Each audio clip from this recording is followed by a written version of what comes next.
Only one person remains, the Ch1-2's daughter. Left alone, finds that the thoughts she could not voice dissolved into her blood, where they would stay with her for the rest of her life. As she tries to go home, but when she does so, she only hears her mother's insane laughter. Instead, she goes to the house where her former advisor lives. Like the Ch1-2, Ruin has been tortured for her beliefs. The revolutionaries have tormented her for wearing heels and smeared lipstick across her face. When the Wenji arrives at Ruan's house, she sees that Ruin has taken her own life. She also sees that Ruin chose to wear lipstick and heels when she died. 2 years later, is working in the Greater Khingan Mountains, an isolated forest in Inner Mongolia. The Wenji is helping cut down trees to make grain fields as part of the government's production and construction corps. As she sees the trees fall, she is haunted by memories of her father's death.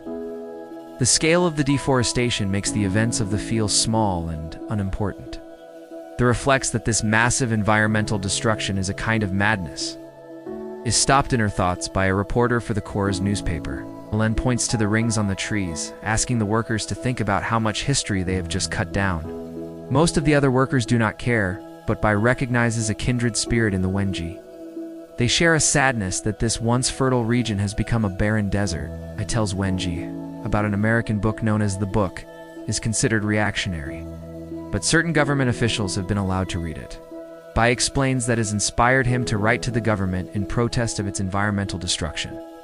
He then lends the book to the Wenji, warning her to be careful with it. As reads the book, which is about the damaging effects of pesticide use, she begins to believe that human beings are fundamentally evil. Eventually, she decides that humanity can never have a moral awakening of its own accord. Instead, it must depend on some outside force to wake up to its own evil. After finishing the book, returns it to his home near Radar Peak.